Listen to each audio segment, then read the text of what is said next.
taon ng panalangin. Year of prayer tayo ngayon. Bakit tayo year of prayer? Kasi next year, 2025, ay isang Jubilee year para sa simbahan. Ang simbahan, ayon sa bilang pagsunod sa tradisyon ng mga Hudyo, ay nagdiriwang ng taon ng yubileo tuwing ika-25 taon. Okay? Tuwing ika-25 taon.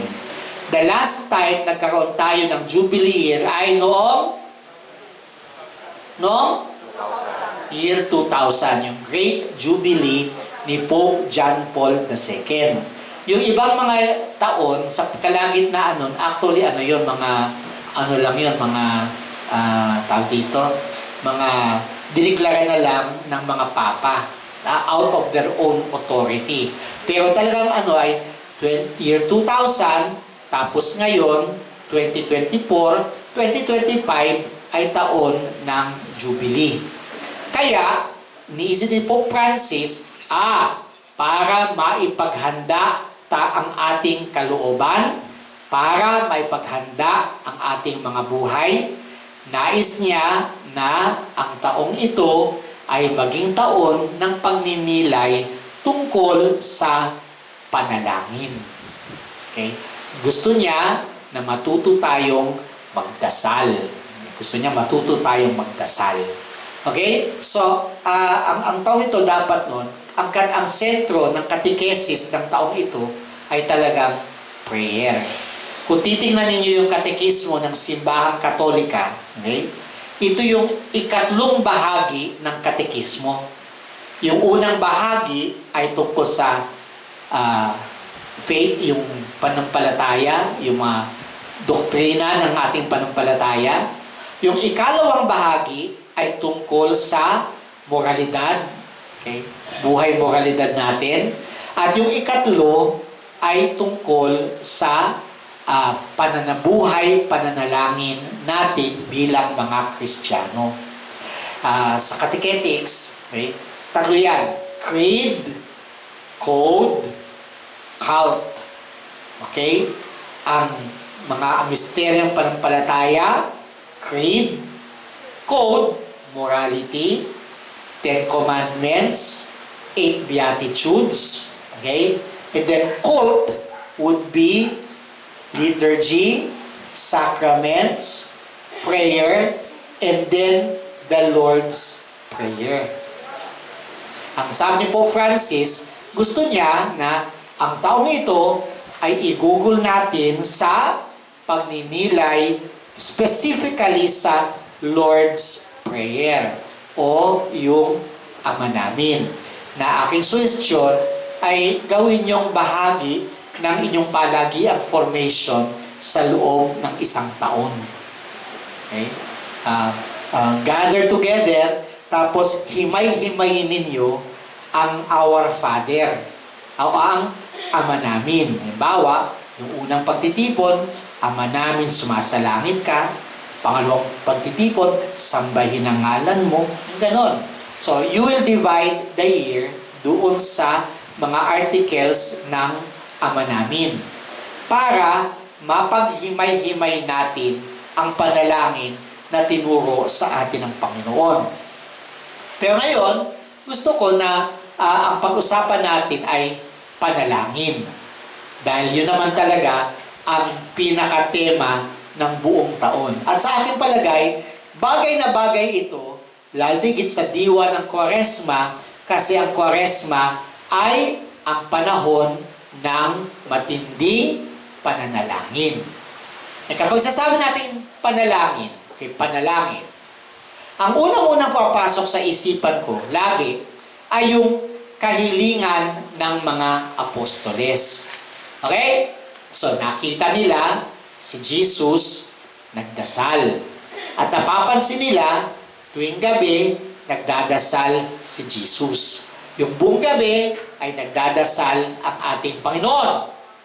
So, isang araw ay naglakas loob ang mga alagad na lumapit kay Jesus at nagsabi, Panginoon, turuan mo kaming manalangin tulad ng ginawa ni Juan Bautista sa kanyang mga alagad. Sila ay tinuruan niya na magdasal. So, Lord, teach us how to pray as John the Baptist taught his disciples. Alam niyo kung ako si Jesus, ang sagot ko lang yun, nagturo na pala si John the Baptist kung paasa kayong mga alagad para magdasal. Ano bang bago? Diba? Ano bang bago? Bakit mo sasabihin sa akin na ituturo ko sa iyo paano magdasal, gawin na lang ninyo, kopyahin na lang ninyo yung nilecture ni John the Baptist sa kanyang mga alagad. Pare-pareho din naman iyan. Pare-pareho lang naman yang dasal. But remember na hindi sinagot ni Jesus ng papilosopo ang mga alagad. Bakit?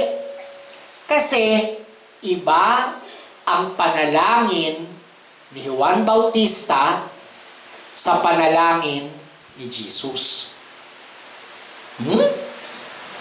Iba ang panalangin ni Juan Bautista sa panalangin ni Jesus. Father, iba? Di ba pare-pareho namang Diyos ang tinatawagan ni Juan Bautista at ni Jesus? Yes or no? Same naman, di ba? Kahit sabihin nyo pa, Father, alam nyo, puntahan nyo yung ibang mga reliyon. Nagdadasal din naman sila. Tama? Mga Muslim, nagdadasal. Ang mga Taoist, nagdadasal. Mga Inchik, nagdadasal. Di ba? Mga Japanese, nagdadasal. Iba't-ibang kultura, nagdadasal. Tumatawag din naman sa Diyos yan. Right? Yes or no? Yes. Diba? Yeah. It's all the same. Nagbabago bang panalangin? Depende sa relihiyon.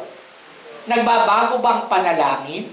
Okay? Nagbabago panalangin. Well, in fact, it seems na pare-pareho lang naman ang Diyos na tinatawagan natin pag tayo ay nagdadasal. So, paano magiging iba? Like, teach us how to pray as John taught his disciples how to pray. Number 1, totoo, pareho naman ang Diyos na tinawagan ni Juan Bautista at ni Jesus. Pero bakit iba ang panalangin ni Juan Bautista? Bakit iba ang panalangin ni Jesus? Nasa style ba yan? Okay? Ibang style ba yan? Kaya iba ang style ni John the Baptist sa style ni Jesus. Saan nakikita ang pagkakaiba ng panalangin ni Jesus sa panalangin ni Juan Bautista o ng ibang relihiyon? When in fact, pare-parehong Diyos lang naman ang tinatawagan nila. Saan naging kaiba ang panalangin ni Jesus? Ang sagot ay ito. Iba ang panalangin, ang pagkakaiba ng panalangin ni Jesus sa panalangin ng Juan Bautista o ng sino pa mang ibang tao ay nakasalalay sa pagiging iba kung sino si Jesus. Okay? Yes, they were calling on the same God. Okay? They were calling on the same God. But Jesus' relationship with God is different from John the Baptist's relationship with God. Okay? Ang kaugnayan ni Jesus kay God ay iba sa kaugnayan ni Juan Bautista kay God. Ano ang pagkakaiba? Simple lang. Si Jesus ay ang bugtong na anak ng Diyos. Walang iba na katulad niya. Ang kaugnayan niya sa Ama, ang kaugnayan niya sa Diyos ay ibang-iba sa kaugnayan ni Juan Bautista sa Diyos, ibang-iba sa kaugnayan ni Muhammad sa Diyos, ibang-iba sa kaugnayan ni Gautama Buddha sa Diyos, ibang-iba. Kasi si Jesus ang bugtong na anak ng Diyos. So, the uniqueness of Christ's prayer comes from the uniqueness of who He is. It comes from the uniqueness of His relationship with God. Si Juan Bautista, kapag siya ay tumatawag sa Diyos, tumatawag siya bilang isang nilalang sa kanyang may likha. Si Muhammad, kapag tumatawag siya sa Diyos, tumatawag siya bilang isang nilalang sa kanyang sa kanyang manlilikha. Lahat ng tao sa buong daigdig, kapag tumatawag sila sa Diyos, kapag nagdadasal sila sa Diyos, nagdadasal sila bilang mga nilalang at nakikipag-ugnay sila sa may lalang sa kanilang lahat.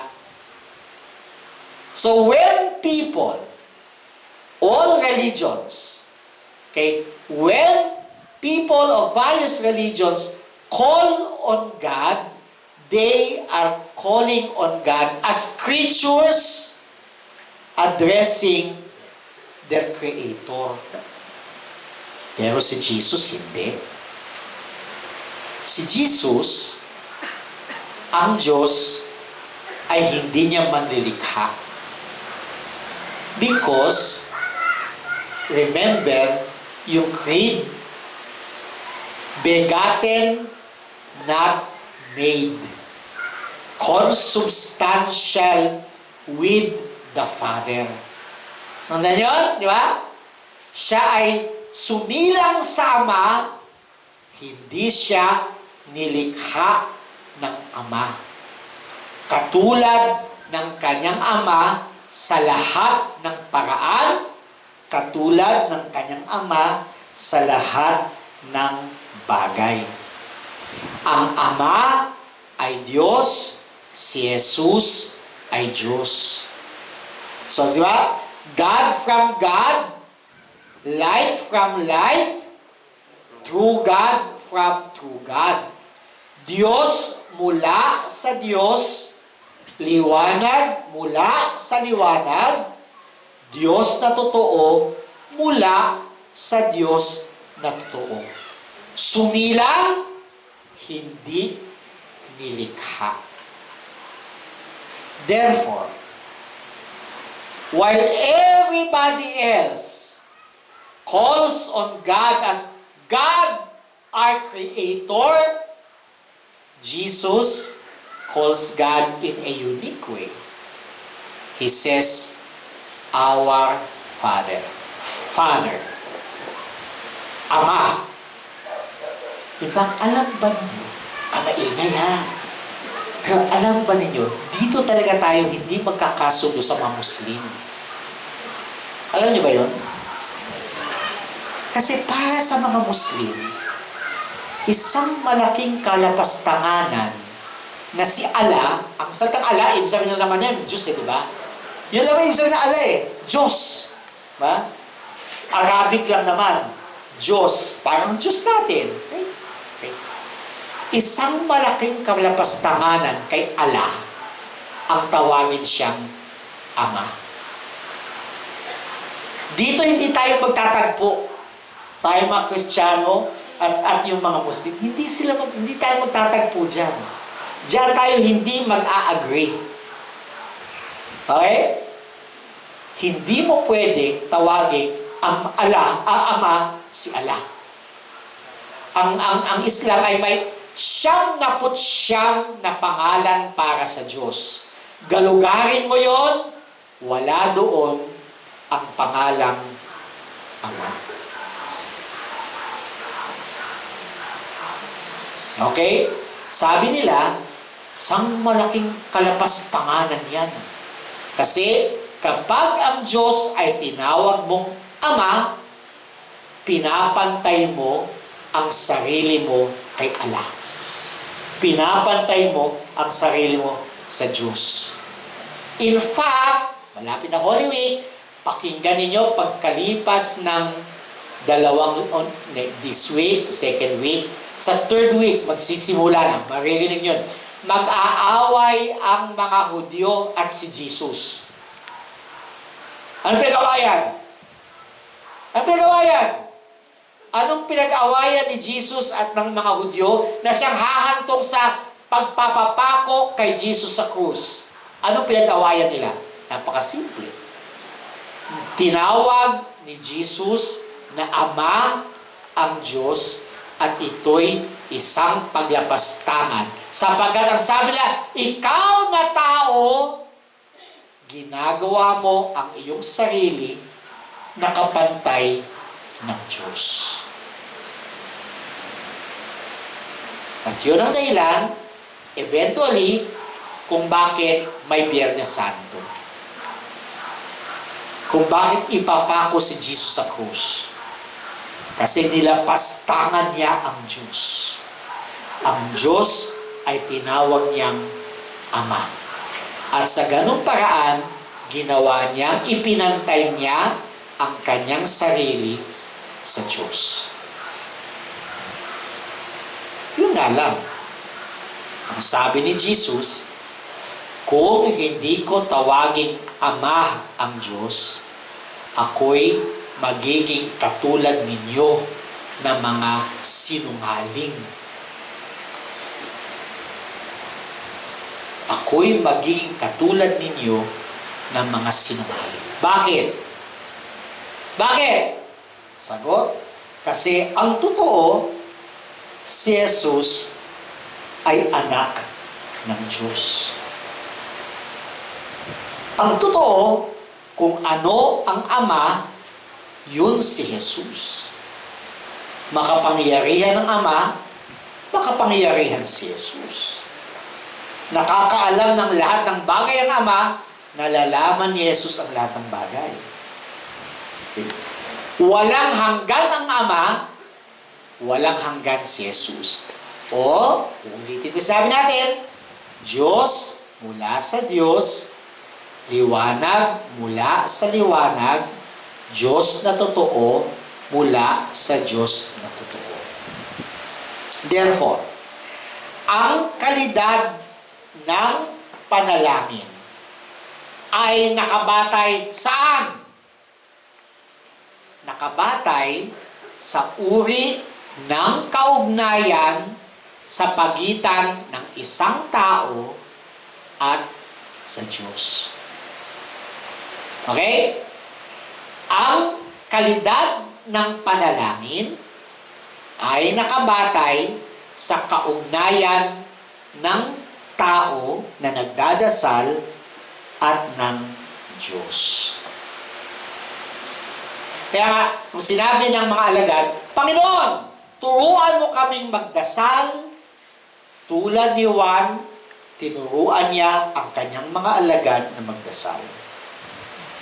So, ano ang sagot ni Jesus? Kapag kayo ay mananalangin, ito ang sasabihin niya. Kapag kayo mananalangin, huwag kayong mananalangin tulad ng mga pagano. Okay? Huwag kayong mananalangin tulad ng mga pagano kasi gumagamit sila ng maraming salita pero hindi nila nakikilala ang kanilang kausap. They babble words. Bakit yung bang gumagamit ng maraming salita ang mga pagano? Number one, kasi hindi nila kilala kung sino ang kanilang kausap. Para siyang nagpipinoy henyo. Tao ba? Hindi. Hayop, hindi. Gamit, oo. Di ba? Wala ka kamalay-malay kung ano yun. Ang dami-dami sinasabi, kasi sa dinami ng sinasabi mo, baka sakali, mapuntirya mo yung tamang sagot. Ngayon, hindi tayo dapat daw manalangin tulad ng mga pagano. Kasi nga, hindi nila kilala ang Diyos ng kanilang kinakausap. Kaya pinapahaba nila, pinararami nila ang kanilang mga salita sa pagbabakasakali na majakpatan nila yung tamang salita na makukuha ang kiliti ng Diyos.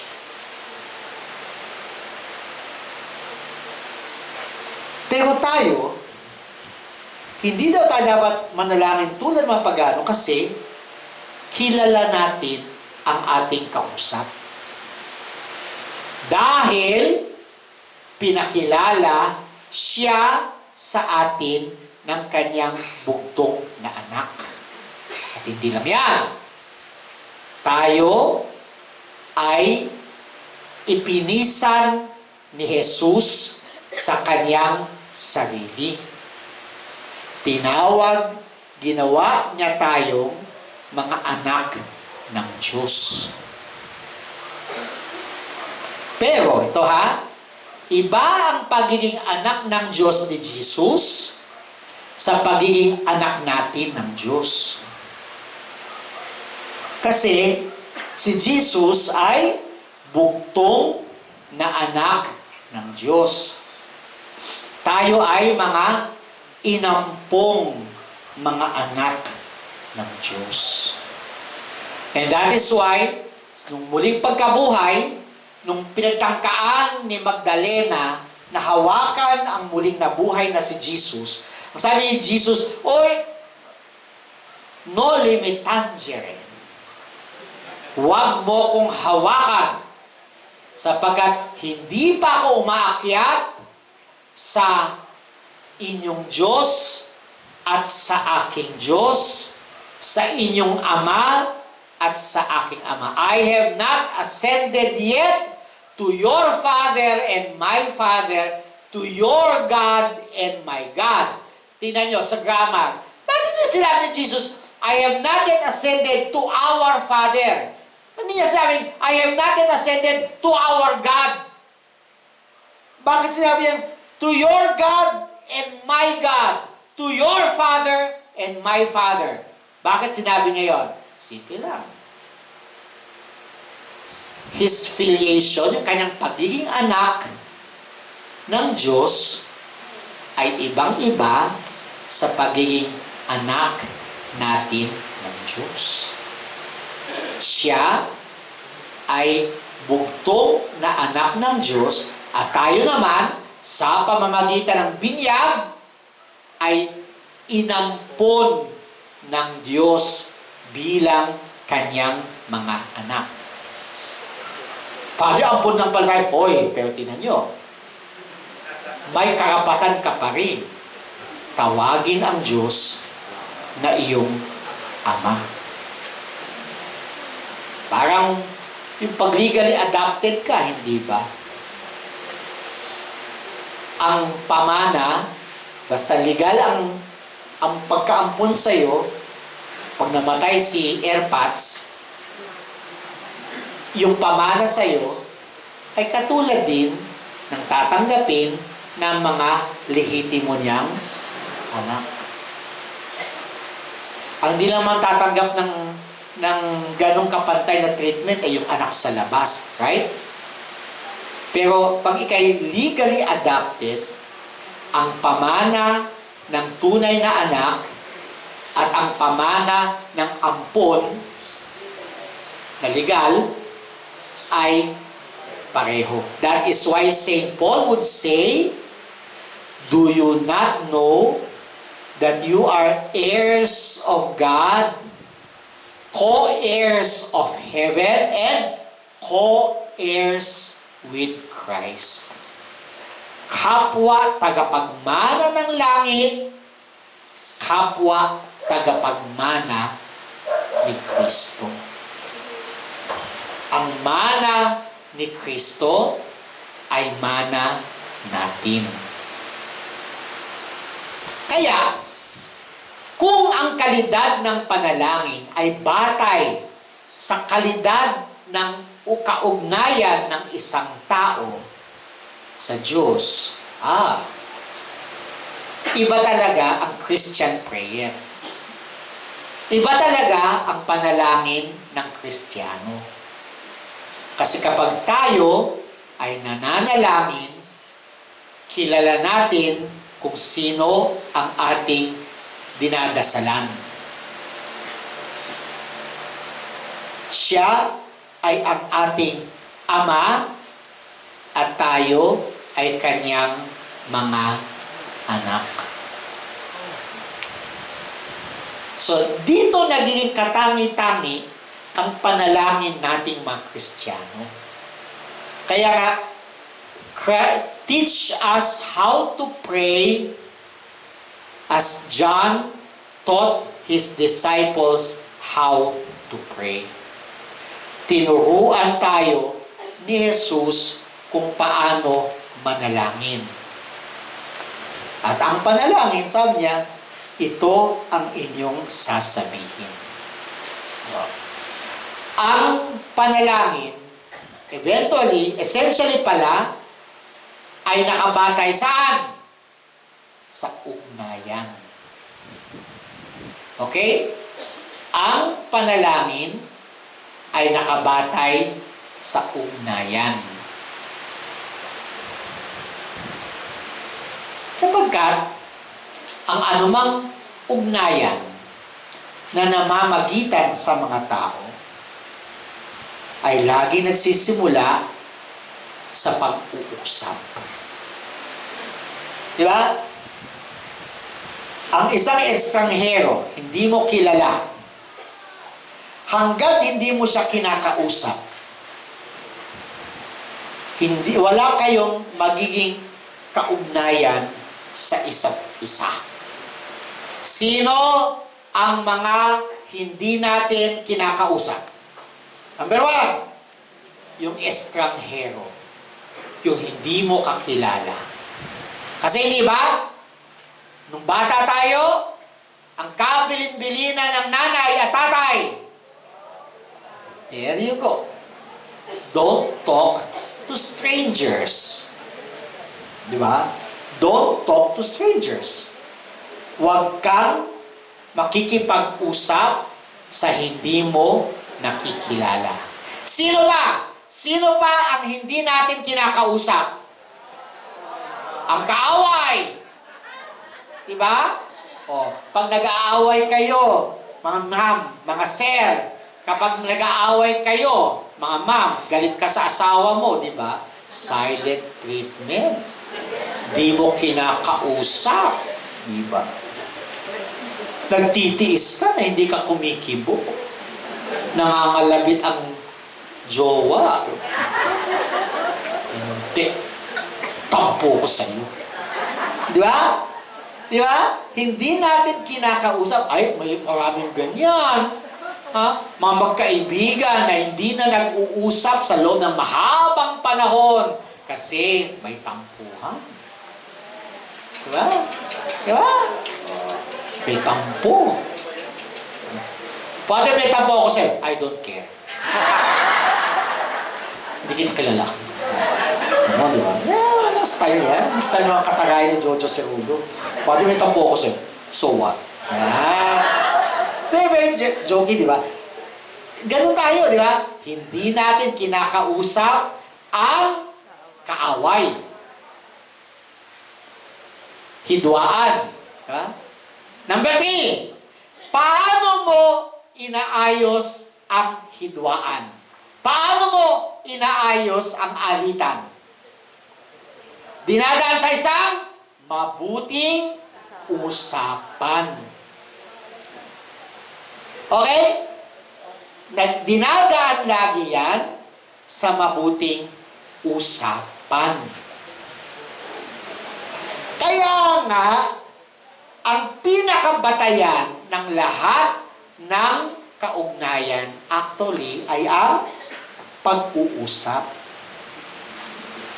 All friendships begin with a conversation. Ba? All friendships begin with a conversation. Broken friendships are restored sa mabuting usapan. Kaya nga, kapag may ka-LDR ka, ano ko? Ka-LDR ka, no? Ikaw ba? May ka-LDR ka?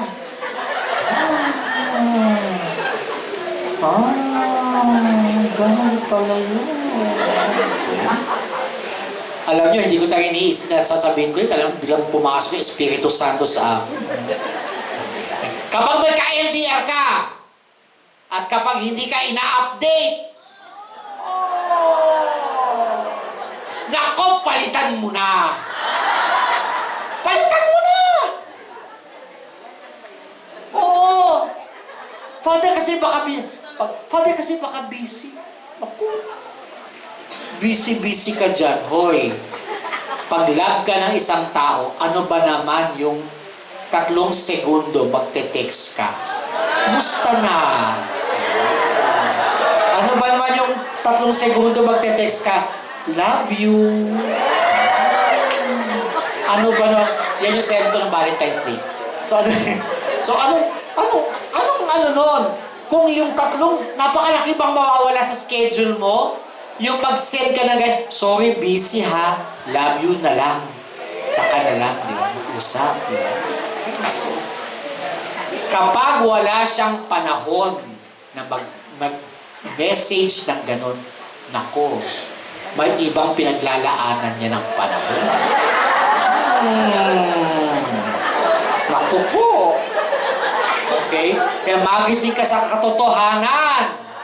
Magising ka sa katotohanan. Di ka love moon. Di ka love moon. Di ka kinakausap eh. Ayaw sa'yo. Tanggapin mo ang mapay na katotohanan. Ayaw sa'yo. O, move on ka na. Move on ka na. Ganun yun ha. Di ba? To sustain an LDR, kailangan talaga may update. To sustain an LDR, kailangan may update. Pag walang update, naku po. Kalimutan mo na yung relasyon. Question. Gaano kayo kadalas mag-update ni Lord? Bakit walang time eh? Walang time? Walang time? Ha? Aminin mo, di mo love si Lord. Kasi pag wala kang update, di mo siya love.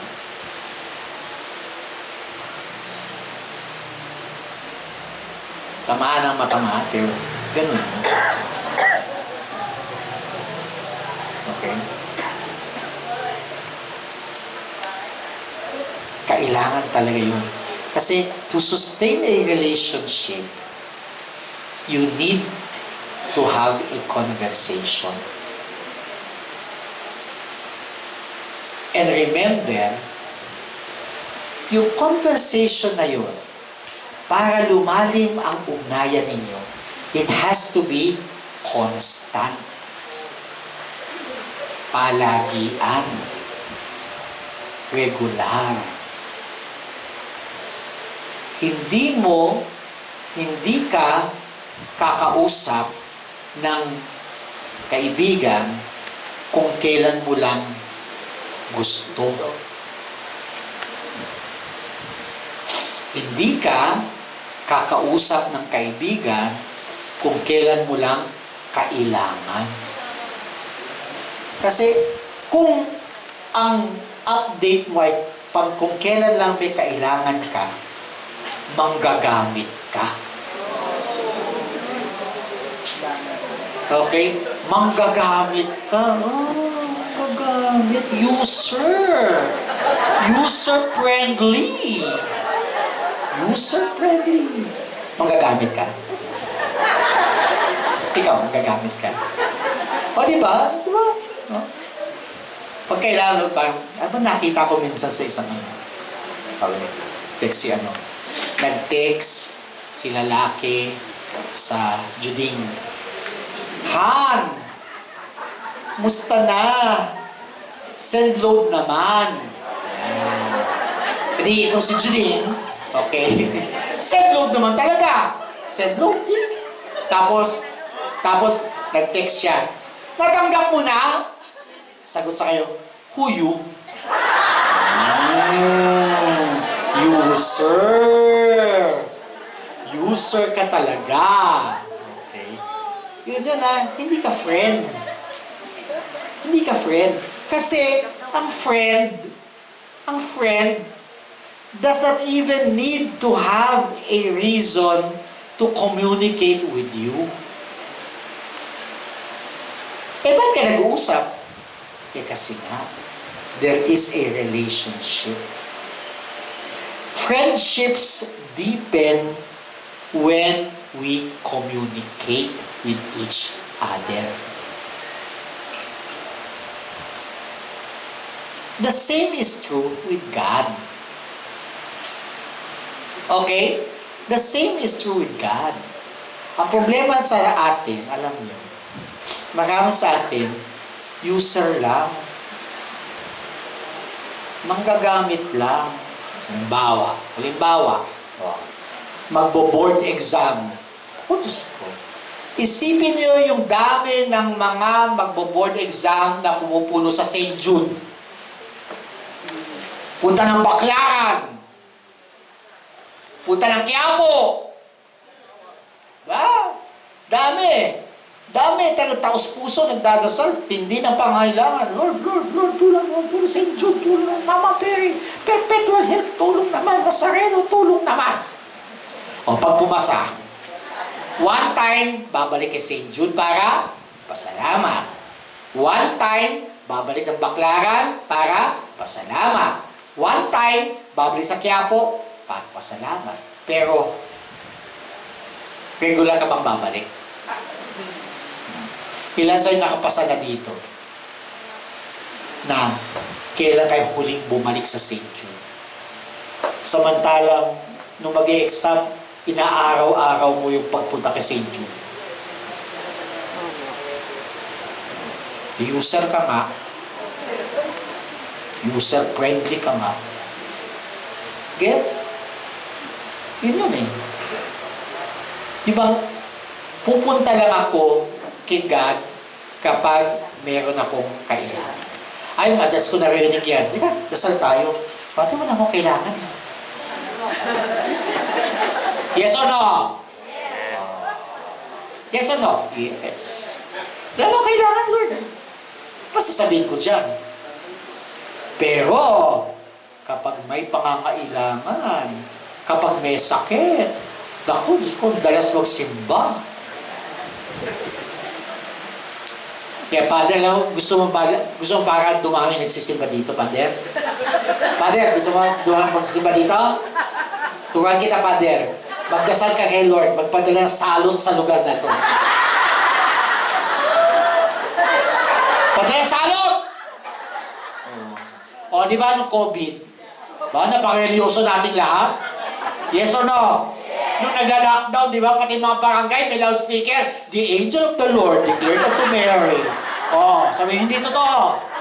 Oh, may barangay nga kami doon sa Redeemer eh. Diyos ko talagang, oo, may barangay kami sa Redeemer eh. Diyos ko talagang may Christian songs pa. Si Father po nga, nung nabubuhay pa, nung kasagsagan ng pandemic eh, nauurat yung kapitbahay. Bakit? Non-stop. 24 hours, ako'y nagpupuri sa Panginoon. Ako'y nagpupuri sa Panginoon. Oh, di ba? Di ba? Napaka-religyoso natin ng pandemic. Di ba? Oh, napaka-religyoso natin ng pandemic. Aba, ang taas ng online masses. Totoo yan. Ang taas ng online masses. Oh, ngayon lumuwag na. Wala na ng online mass. Wala na yung mga angelus, wala na yung mga rosary sa loudspeaker ng barangay. Wala na! Eh kasi Father, baka nagsisimba na. Muka. Di ba dumadami yung tao sa simbahan? Saan dumami ang tao? Mall! Yan, ganyan tayo. See? Kapag may cancer, mataimtim ang dasal. Madalas magsimba.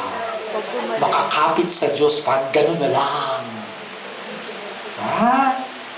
Ay, nung gumaling, naku, ngaling, kaya sabi sa pagdasal, ha? Ipagdasal mong panaugan ng matinding salot ang lugar nito. At marami magsisimba talaga dito. Siya sabi ko, marami, punong-puno talaga. Kasi marami sa ating mga manggagamit. Hoy, nakunod yan. Hoy, hindi ako seryoso. Nakunod yan. Hindi ako seryoso doon. Hindi ako seryoso doon. Pero gano'n man talaga. Ha? Gano'n man talaga. Okay? Doon sa talaga nagmamahalan, talaga sa magkaibigan. How will you know if the person truly loves you? Mag-update kahit hindi mo hinihingi. Mangangamusta kahit hindi mo tinatanong. Ganon dapat tayo kay Lord. Hindi mo kailangan magkaroon ng matinding pangangailangan para tumawag sa Kanya. Okay? Hindi mo kailangan magkaroon ng matinding pangangailangan para tumawag sa Kanya. Hindi mo kailangan, okay, na magkaroon ng dahilan para tumawag sa Kanya. Natandaan siguro ninyo, kayo nagliligawan pa. Diba? Yung schedule. Dapat alas 4 nagkikita tayo. Madamatan, diba? Nagkikita tayo sa kalsada. Okay? Diba? Susunduin ka sa school. Diba? Nasa gate. Paglabas mo, kay elementary pa lang, yung mangliligaw nandun sa labas. Kapag elementary, morning shift ka. Ay, afternoon shift ka, morning shift siya. Mag-aantay siya na alas 4 doon sa gate. Naka-short pants pa yun. Ngayon, tapos pag-uwi nyo, diba? Lalong nauso yung cellphone na yan. Diba? Kahihiwalay pa lang ninyo. Tapos nun, bago matulog, tagal-tagal sa cellphone. O sige na, tulog na, nandak na ako. Sige, paalam ka na. Ikaw muna. Hindi, ikaw muna. Yung muna. Hindi, ikaw muna. Hanggang sa kakulitan ninyong dalawa, nakakatulog. Bilang bibitawan na lang ninyo yung telepono. Ganoon naman, di ba? Kailangan may dahilan ba? Hindi kailangan. Diba? Yung The Little Prince, di ba? Si Little Prince, meron siya nakitang isang fox. Asong gumabang fox? Sorry. Osa? Ano? Boso? Ano? Hindi ang oso, bear. Lobo. Oso. Akala nyo, hindi ba mag-English? Excuse me, bear yun. Oso. Lobo. Lobo.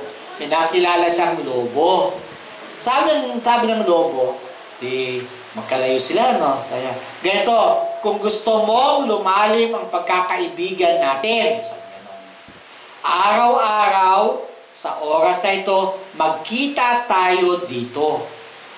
Diyan ka tumayo, ako'y tatayo dito. Kinabukasan, ganito ding oras, nandito ulit tayo. Pero, lalapit ka ng isang hakbang, ako'y lalapit ng isang hakbang. At araw-araw, lalapit tayo ng lalapit sa isa't isa hanggang sa tayo ay maging magkatabi. That is how you develop a friendship.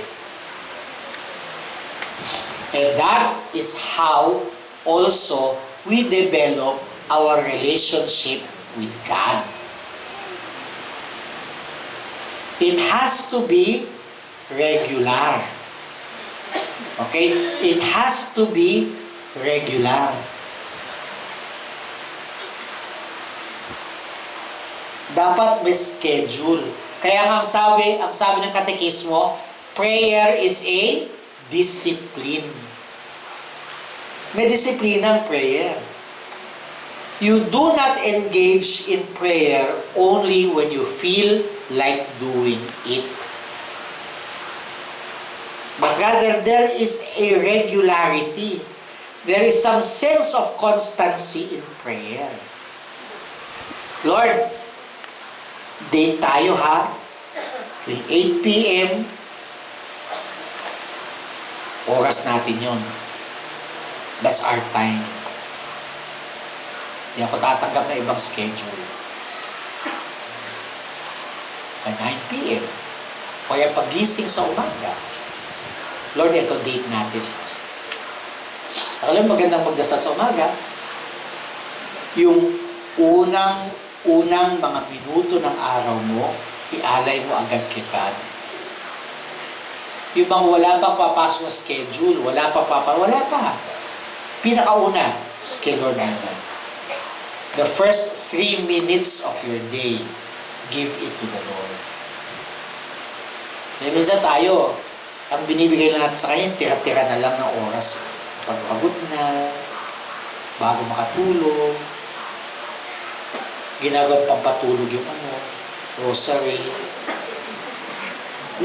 You offer God the first hour. You offer God the first instance of the day. Ang una lagi sa Panginoon. Kasi sabi niya, seek ye first the kingdom of God, and everything else shall be given unto you. Okay? Huwag mo sasasakin, bakit hindi ako madasaling tao? Pero naniniwala naman ako naniniwala naman ako may Diyos. Alam mo, si Taning, naniniwala din may Diyos. Okay, di ba? Yun yung Gospels. We know who you are. You are the Holy One of God. Kaya naman, demonyo, alam niya eh. Di naman mapagkakaila kung sino siya, kung sino ang Diyos. Huwag mo sasabihin sa akin, Father, hindi ako madasalin, pero at least may Diyos akong kinikilala. Ay, utang na loob. Si Satanas, kinikilala din niya yung Diyos. We want to develop a relationship. Ngayon, natatandaan ba niyo yung gospel ng Ash Wednesday? Okay? Tungkol yan sa panalangin, pag-aayuno, saka pagkakawang gawa, right? Anong premise ni Jesus doon? When you do good, do not do good for people to see. Kung kayo gagawa daw ng kabutihan, huwag ka daw gumawa ng kabutihan para makita ng ibang tao. And then, 3 beses, inulit ni Jesus yun eh. Ang Ama na nakakakita ng iyong ginagawa ng palihim, It is He who will reward you. Okay? He will reward you. Palihim. Bakit palihim? Bakit palihim? Number one, kasi my relationship with God is between the two of us. Kaya kung ako'y gagawa, hindi ko gagawin ito to impress other people. Kundi, Lord, you are my only audience. Ginagawa ko ito, Lord, para sa iyo at para sa iyo lang. For your eyes only. For your eyes only. Diba? Ang sabi ni Jesus, diba? When you pray, do not pray like the hypocrites. They love to stand in the middle of the streets. They love to stand in synagogues so that people may see that they are praying. But I tell you, when you pray, go into your secret room and shut the door, and there pray to your Father. And your Father who sees what you do in secret will repay you. Go to your secret room. Yung bang pumunta ka sa lugar na kung saan kayong dalawa lang ang nakakaalam. Diba? Nung Valentine's Day, ewan ko, marami sa mga couple, nung Valentine's Day, pupunta sa lugar na kung saan walang iba, kundi sila lang. Diba? Ilan sa inyo pumunta ng bagong baryo? Oy, Ash Wednesday yun ha, ba't kayo pumunta ng bagong baryo? Ash Wednesday yun. Bawal kami. Oh. Okay. Father, ang sleazy naman yung pinagsabi mo. Bastos-bastos mo na. Pero yung nga, it sounds kabastusan kasi nga, di ba ang mag-asawa, meron silang, ang magkatipan, meron silang lugar na sila lang nakakaalam. The secret room. Usually, what is the secret room? It is the bedroom. Okay? It is the bedroom. Kung saan, walang iba kundi tayo lang. Walang iba kundi tayo lang. Kung saan, you expel everybody else. And shut the door. So that you can be with the one you love. And what is that room? That is your heart. Okay? Yung puso mo naman ang makakapasok lang naman dyan sa puso mo, yung gusto mo lang papasok. No one can enter your heart unless you provide access to it. Diba? Nakita niyo yung painting na yun, si Jesus, yung, Behold, I stand at the door and knock. Si Jesus, kumakatok sa pinto. Okay? Kung mapapansin yung pinto, walang doorknob. Bakit? Nasa yung doorknob? Nasa loob. Kahit si Jesus pa yan, hindi siya makakapasok sa puso mo kung hindi mo siya pagbubuksan mula sa loob. Okay? So you can shun anybody else. Like, God, and bakit mukhang bastos-bastos sa pag-uusapan natin?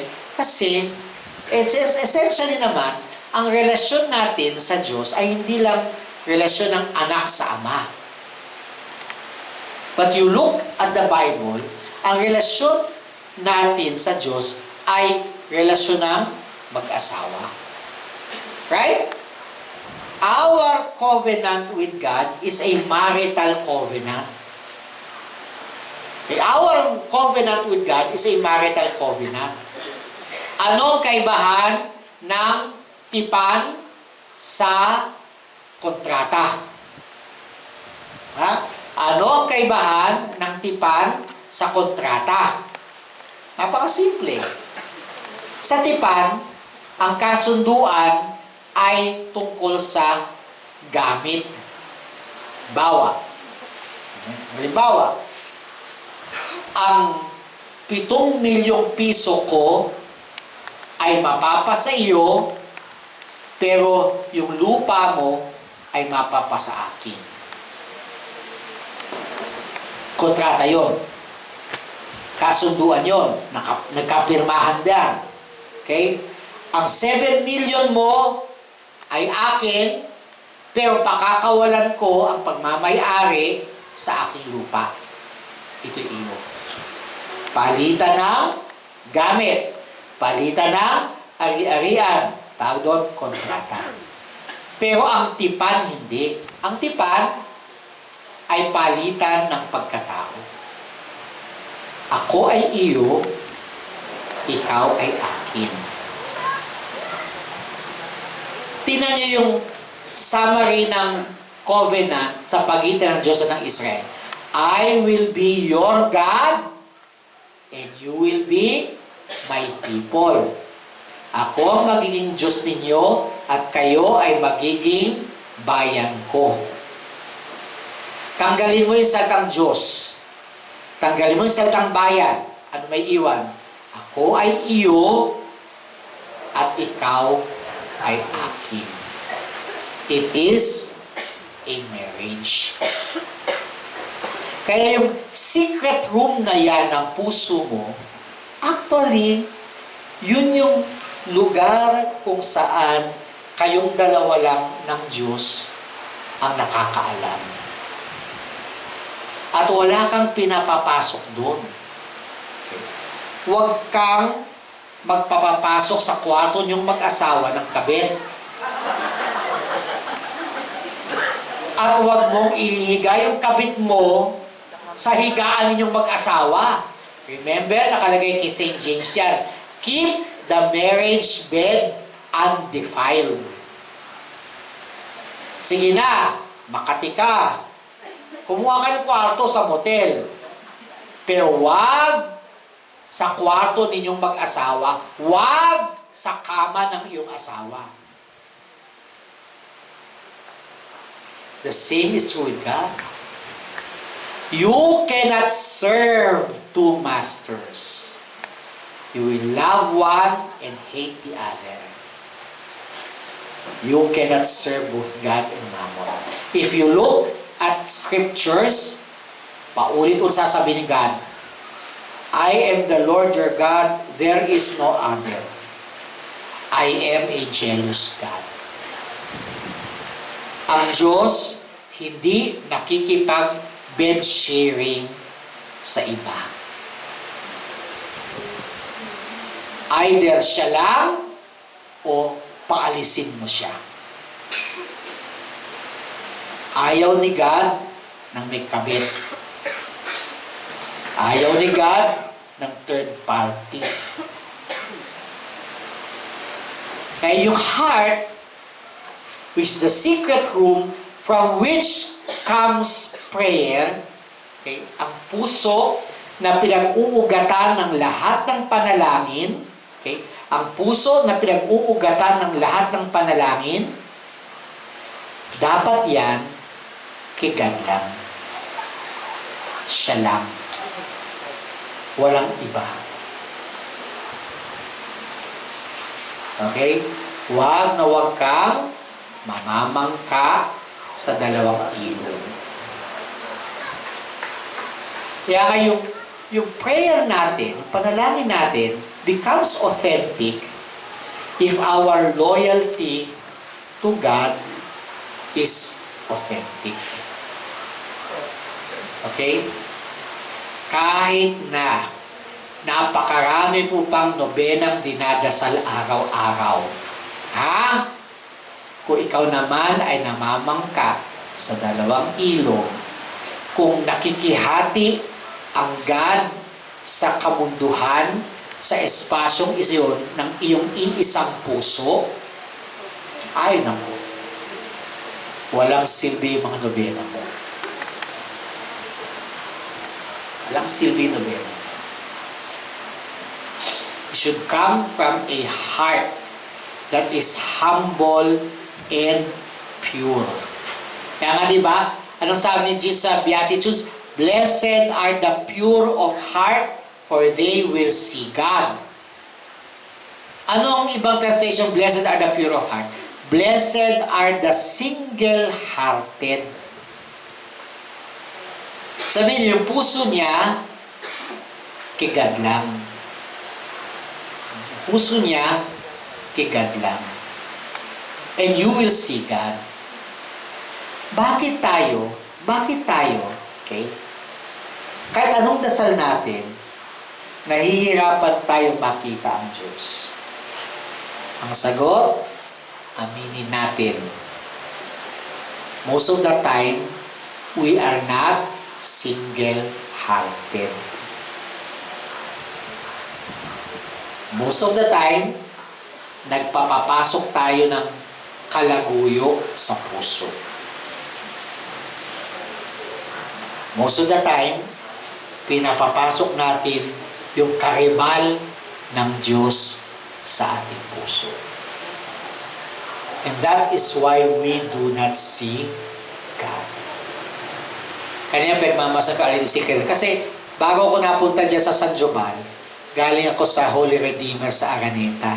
Yung malaking simbahan na tinayo ng mga MSC Fathers. Nag-iwan sila ng isang napakagandang imahe mula sa Spain. Ang imahe ng Our Lady of the Sacred Heart. Alam niyo yung kagandahan din sa Our Lady of the Sacred Heart? Hindi siya Immaculate Heart of Mary. Kasi Immaculate Heart of Mary, tuturo niya ang puso niya. Pwede yung Our Lady of the Sacred Heart. Ang tuturo niya, puso ng anak niya. Puso ng anak niya, tinuturo niya. Hindi niya tinuturo ang puso niya. Tinuturo niya yung puso ng anak niya. Yun yung one love ni Mama Mary. Yung puso ng anak niya. Yung kanyang first love and true love. At yun eh. Ang Lent naman, essentially di ba? Yung call for repentance, yung panawagan sa magbalik loob kayo sa akin. Return to me with your whole heart. Rend your heart and not your garments. Right? Okay? Magbalik, buong puso kayo, magbalik loob sa akin at huwag pakitang tao lang. Actually, bakit yung Tagalog doon? Kasi mas dramatic yung English eh. Rend your heart and not your garments. Kasi, yung pag madrama ka, di ba? Yung galit na galit ka, ganyan, at the height of your emotion, pupunitin mo yung damit mo, ah! Pero palabas lang yun. Ang gusto ng Diyos, hindi yung damit ang pupunitin mo. Ang gusto ng Diyos, ang pupunitin mo yung puso mo. Bubuksan mo yung puso mo sa Kanya. Rend your heart and not your garment. Punitin mo yung puso mo sa Kanya. Kaya hindi ba yung kinakanta ng pag-Lent? Anong kinakanta ng pag-Lent? Buksan ang aming puso. Turuan mong mag-alay. Ewan ko ba, porket mabagal, kinakanta din niya sa funeral mass. Bakit funeral? Buksan ang puso, hindi na nga tumitibok yung puso nung kayo eh. Buksan pa. Ano yun? Hihiwain kong gano'n. Yun, hindi ko naintindihan. Bakit ang hilig-hilig ng choir kantahin yan sa patay? Buksan ang aming puso. Eh, patay na nga yung puso niya. Hindi nga pinti yung puso niya.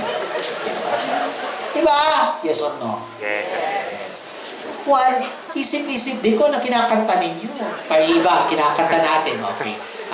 Humayo kayo. Pag Sabado. Go in peace. Humayo kayo mapayapa. Upang pa yung paglingkuran. Tapos kakanta. Immaculate Mother, we come at thy call. Sabi ko nga, humayo na nga kayo. But come by and come. We come at thy call. Go nga eh. Go. Kayo naman, we come. Kasi sabi ko, lumayas na nga kayo. Lumayas na kayo. Ha? Ganun din. Ha? Patay na. Kakanta ka ng buksan ang aming puso. Ipatay na nga yun. But sa let, tamang-tama yun, di ba? Rend your heart and not your garment. Buksan mo yung puso mo sa Diyos. Kasi kahit Diyos pa siya, kung hindi mo bubuksan yung puso mo sa Kanya, hindi siya makakapasok. Wala siyang magagawa. Yan, rend your hearts and not your garment. Ang Kwaresma ay panahon at pagkakataong balikan ang first love. Sinong first love? Ang Panginoon. Why is He the first love? Bakit siya unang pag-ibig? Simple lang. Bago pa man din ako makaranas ng pag-ibig mula sa sinuman, sa Diyos na ako nakaranas ng pag-ibig. Bago ko pa man din naranasan ang pag-ibig ng aking mga magulang, minahal na ako ng Diyos. What is the sign that God has loved me even before anybody else learned to love me? Answer, yung aking pag-iral. Yung aking pag-iral. The mere fact that I am existing is the sign that God loves me. Because if God did not love me, I will stop existing. At dito makikita yung kabalitunan ng devil. Di ba? The devil continues to exist. It means God does not stop loving the devil. Because if He stops loving the devil will stop existing.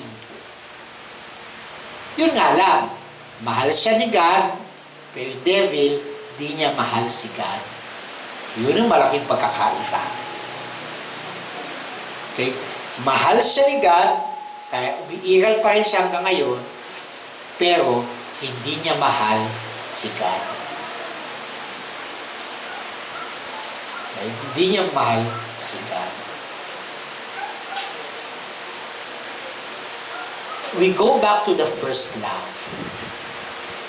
Ang unang pag-ibig.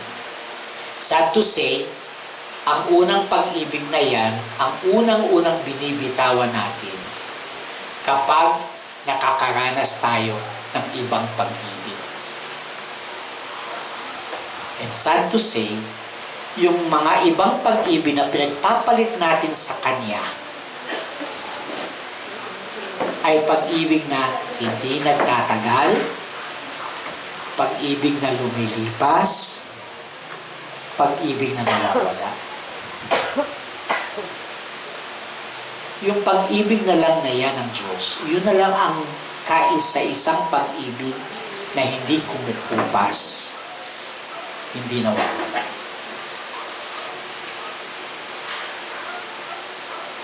Kaya itong Kwaresmang ito, give yourself a chance to return to your first love.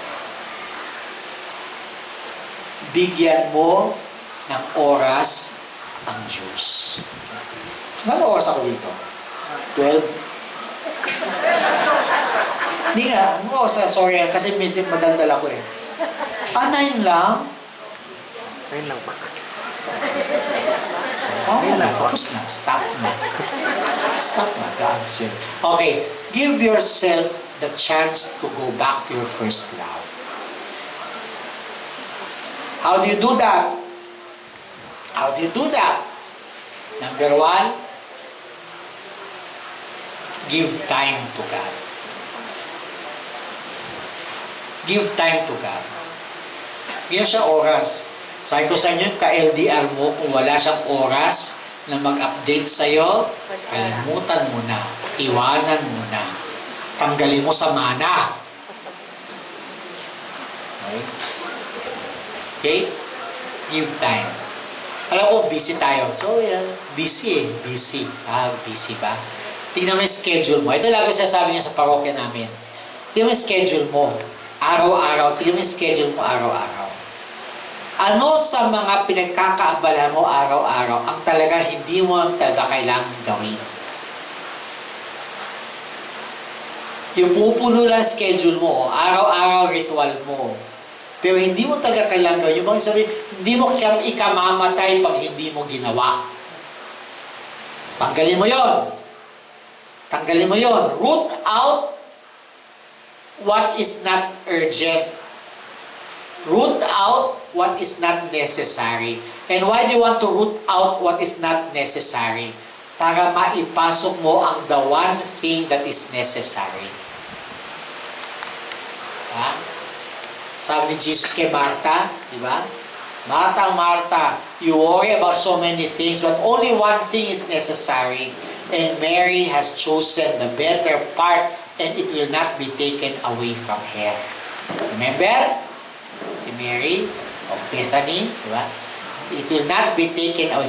Pinili niya yun. Ay, anong ginagawa ni Mary? Ang ginagawa ni Mary, umupo sa paanan ni Jesus para siya ay pakinggan.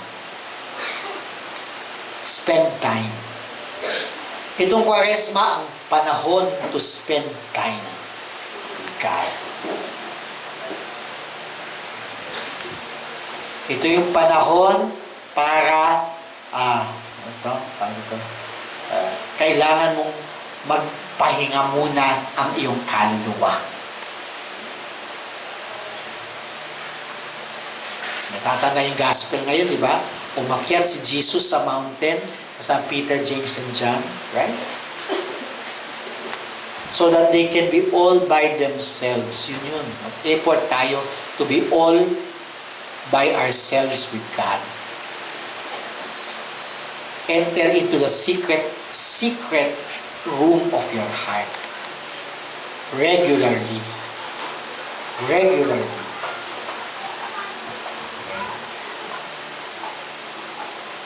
Ang panalangin actually pahinga yan. Ito sinabi ko yung sermon kanina umaga yan. Ang panalangin, pahinga yan. Pahinga. Bakasyon yan.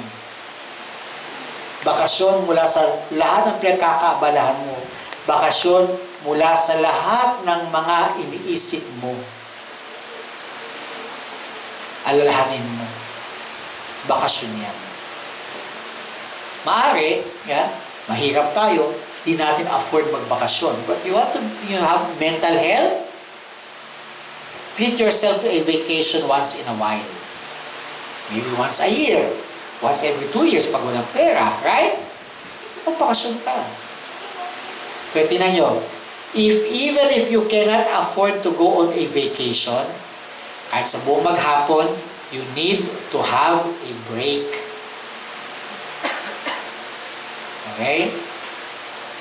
Kapag nagtatrabaho ka, napansin nyo, hindi ka pwedeng 8 oras dire-diretsong trabaho. Dapat may break time. May coffee break, may yosi break, may CR break. Kahit halimbawa sa university, okay, ang professor mo, 3 oras, magkakasunod na 3 oras ang subject, kailangan may break. Okay? After 1 hour siya nag-lecture, sabi ng professor, stop! Let's have a 10-minute break. After 10 minutes, lecture ulit. Until for 50 minutes. After that, stop! Let's have a 10-minute break. After 10 minutes, resume. Bakit? Ang hirap mag-lecture na 3 oras sa sunod-sunod. At lalo tigit, ikaw na estudyante, wala kang mapupulo kung hindi ka nagbe-break.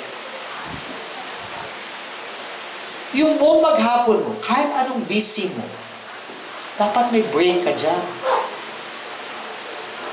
Dapat meron kang oras na inilalaan, kahit sandaling-sandali lang, para alalahanin mo na ikaw ay nasa presensya ng Diyos.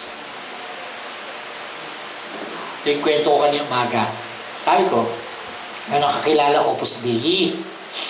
Tuturuan niya ako, Father Leno, importante talaga yung regular na nagpre-pray ka, nagdadasal ka. Diba, Father? Paano mo mapaparating yung kuryente mula sa planta patungo sa bahay mo? Kailangan may kawad. Right? May mahabang kawad. Sa pamagitan ng kawad na yon, yung kuryente mula sa planta ay makakarating sa bahay mo. Kung napapansin nyo, mula sa planta hanggang sa bahay, ang kawad ay nakasabit sa mga poste. At mapapansin mo, ang poste ng kuryente ay pantay-pantay ang layo sa isa't isa. Pantay-pantay ang distansya sa isa't isa. Bakit kailangan pantay ang layo nila sa isa't isa? Para hindi lumundo ang kawad. At maging tuloy-tuloy ang pagpasok ng kuryente sa bahay mo mula sa planta. Alam niyo ba, yung biyaya ng Diyos, yung relasyon mo sa Diyos, para siyang kuryente na nanggagaling sa Diyos patungo sa puso mo. Pero kailangan nakasabit siya sa mga haligi. At ano ang mga haligi na yan? Yan ay ang mga oras ng panalangin. At mapapansin nyo, yung oras ng panalangin na yan, pantay-pantay ang layo nila sa isa't isa. So magsisimula ka sa pagbangon mo, alas 6 ng umaga. Dasal ka ng konti. Tapos, tuloy mong ginagawa mo, ang unang break, alas 9 ng umaga. Dasal ng konti.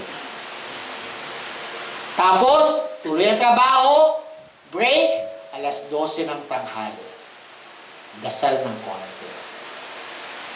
Tapos, tuloy ang trabaho, hanggang alas 3, dasal ng konti. Tapos tuloy ng trabaho, hanggang alas 6, magwakas ka sa isang dasal.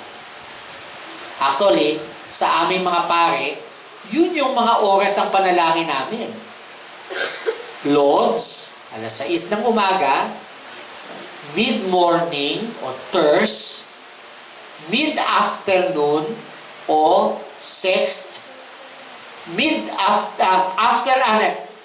noon, sixth, mid-afternoon ay none, evening, vespers. Actually, ginagawa niya na hindi niyo nahahalata.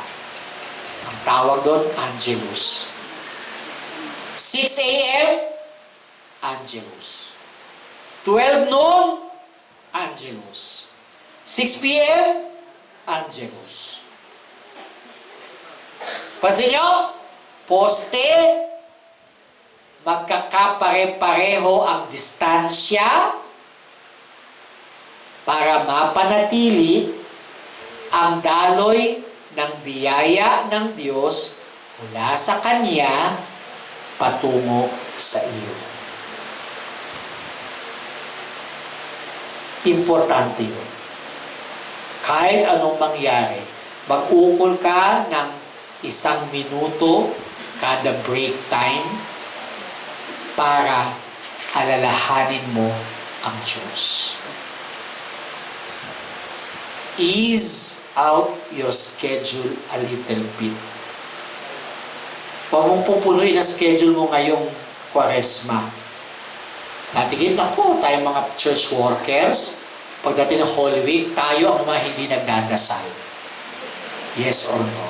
Yes. Kasi kailangan gaya ka ng sa kapilya, kailangan ganito, kailangan ganyan. Kailangan maghanap ng 12 apostoles. Kailangan ganito, kailangan ganyan. As you are a church leader, you are a church worker, huwag na huwag kang papayag na sa pinakabanal na panahon ng buong isang taon, ikaw pa ang walang oras para sa Diyos. Kasi naisip ko ngayon, di ba? Naubos ang oras natin kami bisita iglesia. Diba? Nagbisita iglesia na ba kayo? Hindi pa? Di ba? Ako ayoko na. Napagod na ako sa ganun eh. Sila ng mga taga San Joel mahilig sa ganyan. Sabi ko, huwag na ng Holy Week. Ibang araw na lang. Gawin natin mga August, September. Pang maulan. Isipin niya, itong Huwebes Santo. Itong Huwebes Santo lang ngayon. Oh. Mag-aabang ka pa sa parking. Eh kung halimbawa, sa Huwebes Santo, dito ka na lang. Sama mo si Jesus sa agony in the garden. Diba? Kesa nabubwisit ka. Kasi, daan-daan tao, makikipagsiksik ka na sa parking lot, traffic sa mga simbahan. Tapos ang hili nyo pa pupunta sa mga laking simbahan. Hindi! Punta ka sa Cafeteria. Tapos punta ka sa San Joban. Walang nagsisimba doon. Doon kayo, malog-log namin doon. Pwede kayo magbisikleta sa loob. Di ba naisip kung bakit may oras ako para magganito ngayon? So wala kayong ginagawa doon. Joking aside ha. Pero yun yun. Salin na makipagsiksikan ka sa para matupad na yung 14 na simbahan na yan. Diyos ko mula alas 7 ng gabi, hanggang hating gabi, 14. Paano gagawin yun?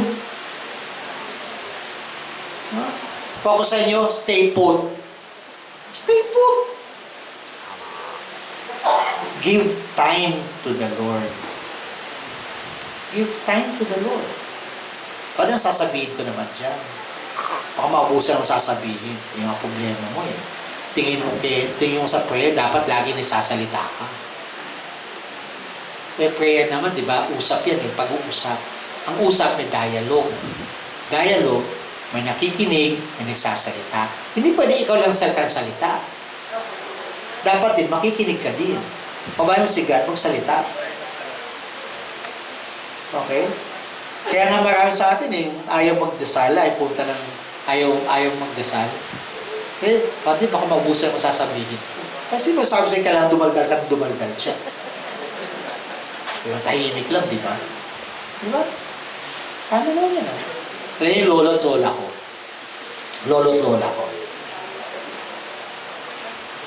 Kasi, nung bata ko, ang nanay tatay ko, tatabaw araw-araw sa Mandaluyong, taga Malabon kami.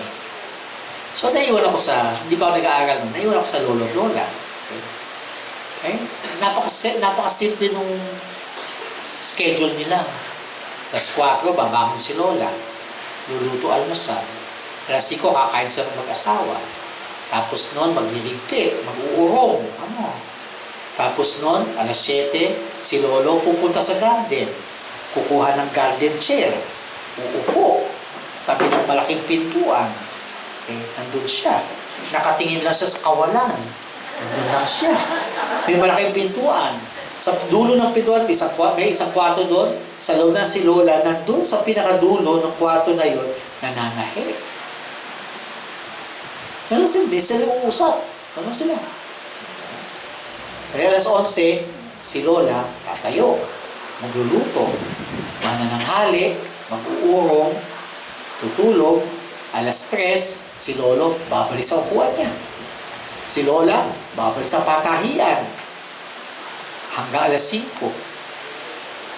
Alas 5, tatayo na si lolo, itatabi na yung silya, si lola magliligpit na ng panahian niya, maluluto, kakain, end of the day.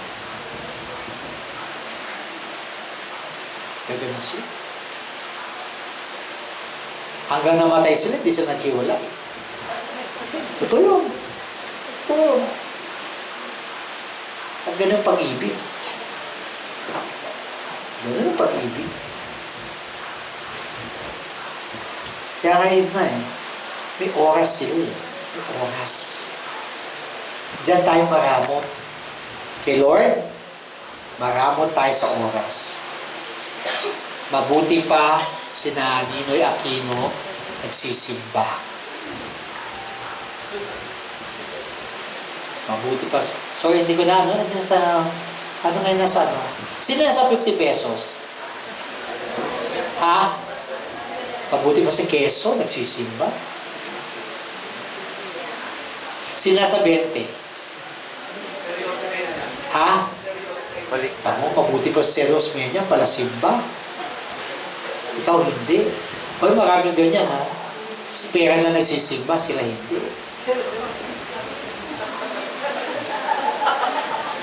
Pera nagsisimba. Ako naman, I don't mind naman. Simba na yung pera ninyo. Kahit hindi kayo magsimba. Bakit naman? Wala mang kaluluwa yung pera para mailigtas mo eh. Eh, ikaw meron.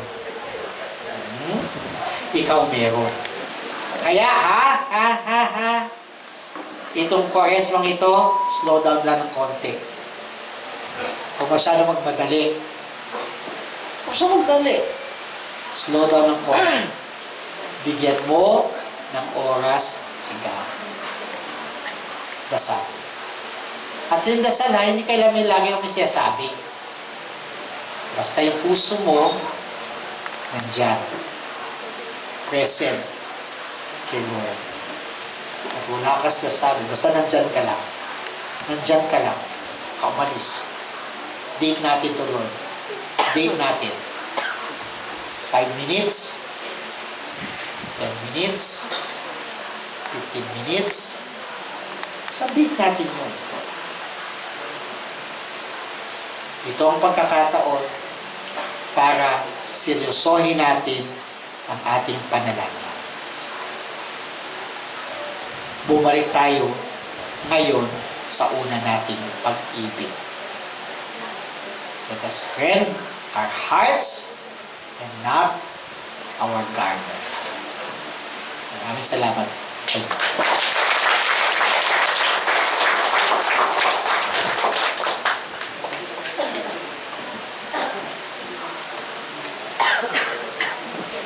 Muli, maraming salamat po, Father, sa isang makabuluhan at mukha na kami nakitang inantok.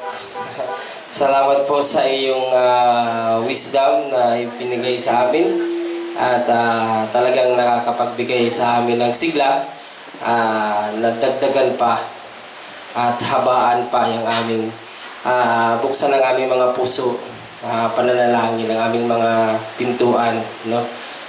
At ngayon, tawagin natin yung ating chaplain para magbigay ng maikling acknowledgement din sa salamat. At kasunod dito ay tatawagin din natin yung ating mga cluster head para i-award ang ating certificate bilang pasasalamat lang din sa atin. Andun naman si Ate Sita, si Ate Aida, andito ba? At saka si Tatay Romy. So, yan daw ang aming mga cluster head ng Cluster Hope, Faith, and Love. Okay, salamat po. So magandang gabi po sa lahat.